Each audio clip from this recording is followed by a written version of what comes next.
Olá pessoal do Me Salva, nessa aula então a gente vai discutir a quantidade de movimento linear, ou simplesmente momento linear.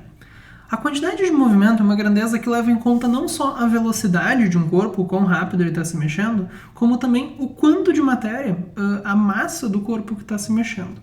Se, por exemplo, eu tenho aqui um cocô se mexendo de massa m se mexendo com uma certa velocidade v, a quantidade de movimento dele seria simplesmente pegar essa velocidade e multiplicar pela massa.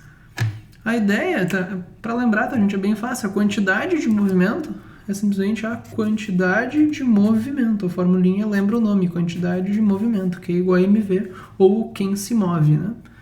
A questão de unidades. Normalmente a velocidade a gente mede em metros por segundo e a massa em quilogramas.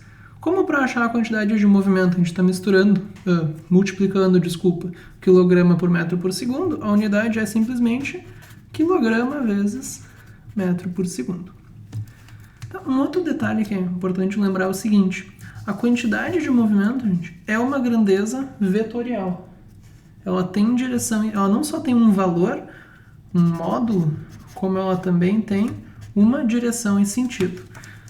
Ela aponta para algum lugar. Daí a pergunta é, tá, e para onde que ela aponta? Qual é a direção e sentido dela? É sempre a mesma da velocidade.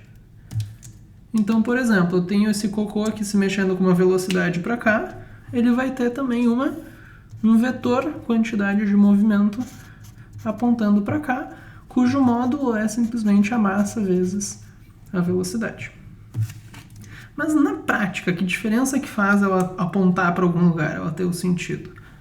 Na verdade, isso significa que tu vai ter que considerar o sentido de alguma maneira. E em física, normalmente a gente inclui o sentido através do sinal. Então, na prática, isso significa que a gente vai ter que cuidar do sinal. Por exemplo, se ele está andando para frente ou para trás, são sentidos diferentes, a gente vai diferenciar isso usando sinais diferentes. Normalmente, a gente diz que o que está para frente é uma velocidade positiva, consequentemente uma quantidade de movimento positiva, e o que está para trás é negativo. Tu não é obrigado a usar essa convenção de sinal, tá? Se tu quiser dizer que para trás é positivo e para frente é negativo, tudo bem, desde que tu deixe isso claro no exercício e use essa mesma convenção no exercício inteiro. Mas usando essa convenção aqui, tá? Vamos fazer um exemplo bem simples.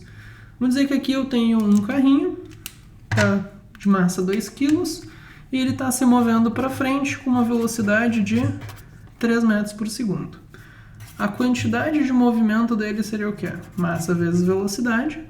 A massa é 2 e a velocidade, como está para frente, a gente vai dizer que é mais 3. Então fica mais 6 kg metro por segundo. Nesse outro carrinho aqui, por exemplo, vamos dizer que ele está indo para trás com 1 metro por segundo. Qual seria a quantidade de movimento dele? É a massa 3 vezes a velocidade, que aqui é menos 1, tá? Tem que lembrar de colocar o sinal.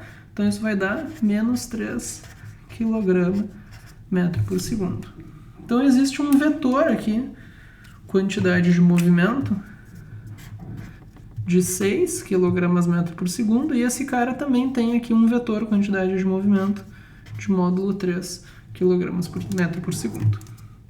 Se o exercício perguntar, enfim, sobre a quantidade de movimento do sistema ou a quantidade de movimento total, só o que você tem que fazer é calcular a quantidade de movimento de cada um e somar. Nesse exemplo ali de antes, por exemplo, a quantidade de movimento total seria o quê?